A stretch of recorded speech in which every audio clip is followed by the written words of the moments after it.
సమాజ మందిరం ఫెలోషిప్ తరపు నుంచి ప్రత్యేకమైన వందనాలు మన ప్రభు అయిన యేసు క్రీస్తు పేరట మీ అందరికీ కూడా తెలియజేసుకుంటున్నాను. దేవుడు ఎన్నో ఆత్మీయ మేలులు మన జీవితాల్లో చేశాడు. ప్రతి మేలుకై మనం ఏమిచ్చినా కానీ రుణం తీర్చుకొనలేము. దావీదు అంటున్నారు, ఆయన చేసిన మేలుకై ఏమిచ్చి రుణమును తీర్చుకొనగలము? రక్షణ పాత్రను చేతపుచ్చుకుని యెహోవా నామమున ప్రార్థన చేసేది. మనం కేవలము ఆయనకు ప్రార్థన చేయటం తప్ప ఏమిచ్చినా సరే ఆయన రుణము తీరదు. ఆ రుణము అట్లుండవలసిందే. మన జీవించినంత కాలంలో పరిశుద్ధంగాను పవిత్రంగాను బ్రతకాలని దైవ గ్రంథం సెలవిస్తుంది. పవిత్రత లేనివాడు పరలోక రాజ్యంలో ప్రవేశించుట దుర్లభం. పవిత్రంగా ఉండాలంటే మన పాపములు కడగబడాలి. యేసు క్రీస్తు రక్తము ప్రతి పాపము నుండి కడిగి విమోచిస్తుందంటే రక్షణ తెచ్చిపెడుతుంది. ఆ రక్తం చేత కడగబడిన ప్రతివాడు కూడా పరలోక రాజ్యంలో పవిత్రంగా ప్రవేశించగలుగుతాడు. అయితే ఆ రక్తము మన మీద కుమ్మరించబడాలంటే దేవుని యందు విశ్వాసం ఉంచాలి. నమ్మి బాప్తిసం పొందాలి. నమ్మి బాప్తిసం పొందినటువంటి వాడు రక్షించబడతాడు. నమ్మనటువంటి వానికి శిక్ష విధించబడుతుంది. ప్రియా దేవుని బిడ్డలారా, చాలామంది అనేది యేసును నమ్మకపోతే శిక్ష విధిస్తాడా? యేసును నమ్మనంత మాత్రాన తీసుకెళ్ళి మనల్ని అగ్నిగుండంలో వేస్తాడంటే నిజంగా అగ్నిగుండంలో వేస్తాడు. ఎందుకంటే మనం ఈ భూమి మీద నివసిస్తున్నాం.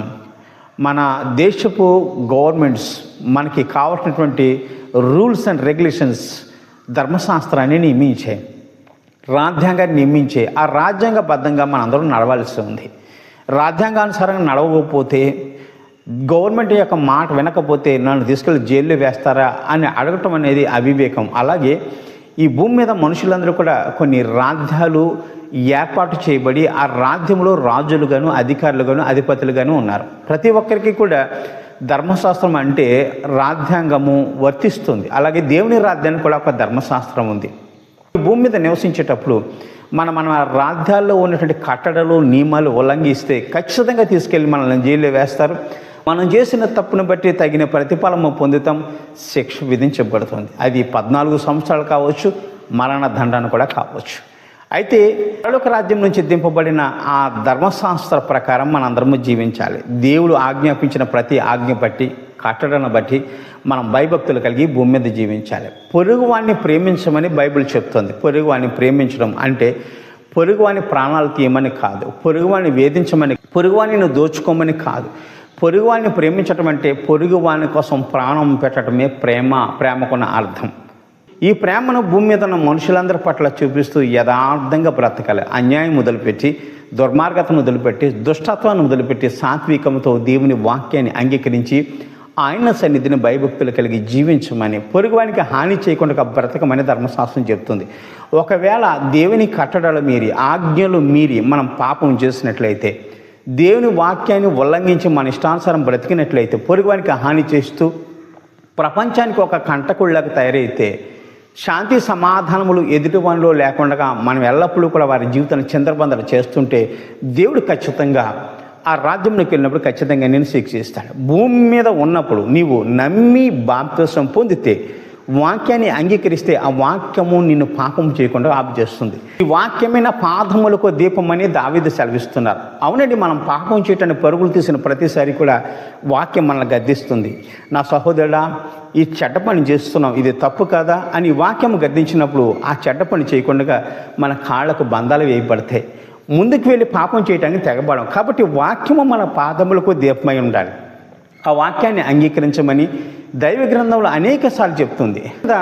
ఈ భూమి మీద తప్పు చేసి జైలుకి వెళ్తే బెయిల్ ద్వారా బయటికి తీసుకురావచ్చు, సాక్ష్యాలు తారుమారు చేసి మన పాపాన్ని కప్పిపుచ్చుకోవచ్చు. కానీ దేవుని నీ మీదకి వచ్చేది రాకుండా నిన్ను తప్పించి రక్షించేటువంటి వాడు ఎవ్వడూ లేడు. ఆయన సింహాసనం ఎదుట నిలబడినప్పుడు ఆయన అడిగిన ప్రతి ప్రశ్నకి సమాధానం నీ దగ్గర ఉండదేమో. జ్ఞాపకం చేసుకుని నువ్వు సమాధానం చెప్పాలంటే వాక్యము నీ తోడై ఉండాలి. భూమి మీద ఉండగానే ప్రభువైన యేసును నా సొంత రక్షకుడుగా నేను అంగీకరిస్తున్నానని ఎవరైతే అంగీకరించి నమ్మి బాప్తిసం పొందుతారో అటువంటి వారు దేవుని రాజ్యములకు హక్కుదారులు. లేనింటి వారు అందరూ కూడా నిత్యాగ్ని దండనకు పోతారు. ఇది సత్యము, ఇది సత్యము.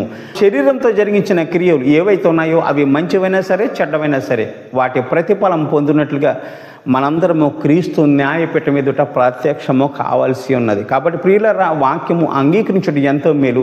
ఈ భూగోళం మీద ఉన్న సమస్త రాజ్యాలను కూడా ఆయా దేశపు కట్టడల ప్రకారం, ఆ దేశపు యొక్క ధర్మశాస్త్ర ప్రకారం, ఆ దేశం యొక్క రాజ్యాంగ ప్రకారం మనుషులు తప్పు చేసే శిక్ష ఎలా విధిస్తున్నారో, అలాగే దేవుడు నియమించినటువంటి ఆ రాజ్యములో నియమించబడిన ధర్మశాస్త్ర ప్రకారం దేవుడు మనుషుల యొక్క తప్పులు ఏంచి వారి వారి క్రియలు చొప్పున వారికి ప్రతిఫలం ఇచ్చి శిక్షించే వారిని శిక్షిస్తాడు, రక్షించే వారిని ఆ శిక్ష మనం తప్పించుకోవాలని యేసయ్య ముందే చెప్తున్నాడు. నమ్మి బాప్తిసం పొంది నమ్మనటువంటి వాడికి శిక్ష విధించబడుతుంది.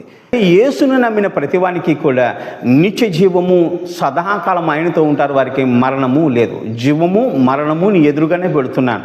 జీవానికి పోతావా, మరణానికి పోతావా, రెండు మార్గాలు నీ ఎదుటే ఉంచుతున్నాను, నిర్ణయించుకోమని ప్రభు చెప్తున్నాడు. మనం తెలివైన వారమైతే జీవానికి పోదాం, అవివేకులమైతే మరణానికి పోదాం. మనం అవివేకులమా, తెలివైనటువంటి వారమా మనం గమనించుకోవాలి. యేసు మనందరం బ్రతకాలని, మన జీవితంలో ఆశీర్వాదం కావాలని, నశించిపోకూడదని, నశించుచున్న దానిని వెతికి రక్షించడం కోసం యేసు ప్రభువారు ఈ లోకానికి వచ్చారు. దేవుడు లోకమును ఎంతో ప్రేమించిన కాగా తన అద్వితీయ కుమారుని యందు విశ్వాసం ఉంచు ప్రతివాడు నశింపక నిత్య జీవం పొందినట్లు మనందరం బ్రతకాలని, ఆయనలో ఉన్న జీవం మనందరం పొందుకునే సదాకాలములు దేవునితో జీవము కలిగిన బిడ్డలుగా మరణం లేని రాజ్యంలో మన సన్నిధిలో మనందరం సదాకాలము నిలిచి ఉండాలని తన కుమారుని వధించి ఆయన రక్తము ద్వారా మనందరికీ కూడా రక్షణ తెచ్చిపెట్టాడు. యేసును నమ్మినటువంటి వాడికి పరలోక రాజ్యం, నమ్మనటువంటి వాడికి శిక్ష విధించబడుతుంది. అది ఏ శిక్షో దేవుడే నిర్ణయిస్తాడు. అయితే నువ్వు శిక్షకు పోవాలనుకుంటే కనుక దేవుని నమ్మని అవసరం లేదు, శిక్ష నాకు అవసరం లేదు, చనిపోయిన తర్వాత దేవునితో ఉండాలని కోరుకుంటే కనుక